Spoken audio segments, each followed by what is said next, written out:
সুপ্রিয় দর্শক, অত্যন্ত পছন্দের খাবার ডোনাট আজকে আমি খুব সহজ উপায়ে এটি করে দেখাচ্ছি।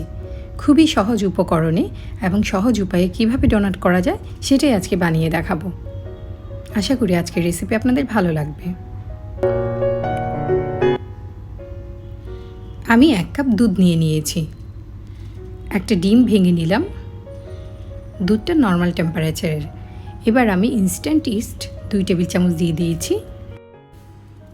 আধা কাপ চিনি দিয়ে দিয়েছি, দিয়ে ভালো করে মিশিয়ে নিচ্ছি। চিনিটা আপনারা পছন্দ মতো বাড়িয়ে কমিয়েও নিতে পারেন। 3 কাপ ময়দা আমি নিয়ে নিচ্ছি, তবে এটা একবারে দিব না, যতটুকু লাগে আমি ঠিক ততটুকুই দেব। একটা স্প্যাচুলার সাহায্যে প্রথম দিকে মিশিয়ে নিলে হাতে এতটা ভরে যাবে না। প্রথম দিকে আমি একটা স্প্যাচুলার সাহায্যে ময়দাটা দিয়ে আমি মিশিয়ে নিচ্ছি।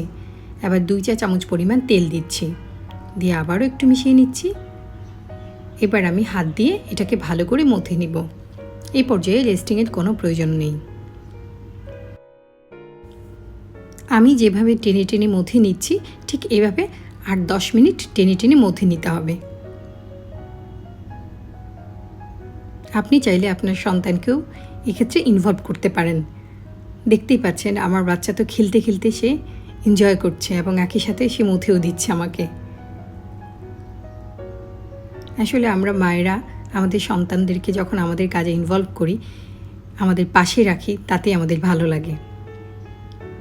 সে তো আমাকে করতেই দিচ্ছে না। এভাবে টেনে টেনে অনেকক্ষণ মথে নিলে আস্তে আস্তে এটা একটা চমৎকার একটা সফট ডোয়ের আকার নেবে। এটা হয়ে গেছে। এবার আমি টেনে টেনে এভাবে গোল করে নিচ্ছি। এই পর্যায়ে আমি সেই বাটিতে অল্প একটু তেল মাখিয়ে নিয়ে ডোটা তার উপর রেখে আবারও একটু তেল দিয়ে মাখিয়ে এটাকে আমি ঢেকে রাখব। প্লাস্টিক একটা র্যাপ দিয়ে আমি ঢেকে রাখছি। চাইলে যে কোনো একটা ঢাকনা দিয়েও আপনি ঢেকে রাখতে পারেন, যাতে বাতাস ভেতরে না ঢুকে। এটা ডবল হওয়া পর্যন্ত এইভাবে আমি ওয়েট করব। তেল দেওয়ার কারণে এটা ইজিলি খুলে যাবে এবং পাত্রে লেগে থাকবে না। একটু ফুলে ডবল হয়ে গেছে। এবার আমি হাত দিয়ে চেপে বাতাসটা বের করে দিচ্ছি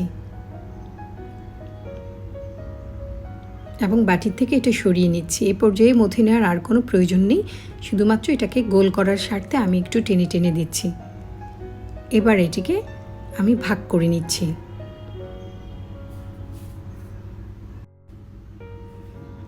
এই ডোটি দিয়ে আপনারা 10 থেকে 12টি ডোনাট বানাতে পারেন।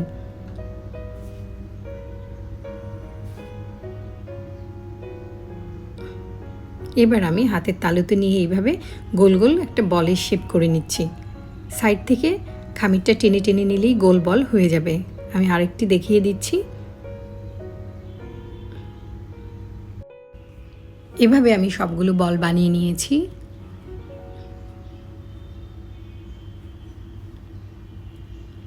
এবার আমি একটা গোলাপ জলের যে বোতল থাকে সেই বোতলের ক্যাপটা দিয়ে আমি এই ডোনাট শেপগুলো করে নিব।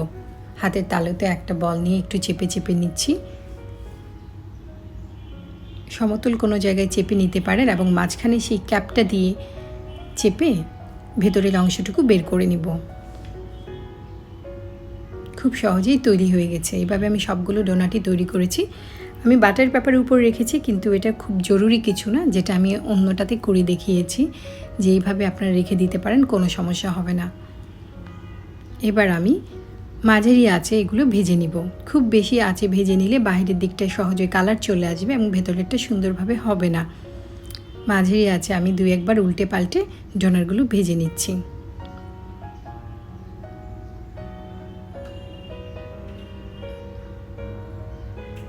খুব সুন্দরভাবে ফুলে একদম চমৎকার একটা ডোনাট শেপ হয়ে গেছে।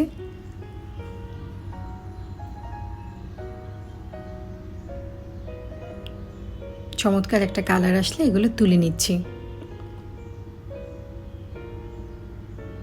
এইভাবে আমি বাকিগুলোও ভেজে নিলাম। খুব সহজেই ঝটপট আপনি ডোনাটগুলো বানিয়ে আপনি রেখে দিতে পারেন।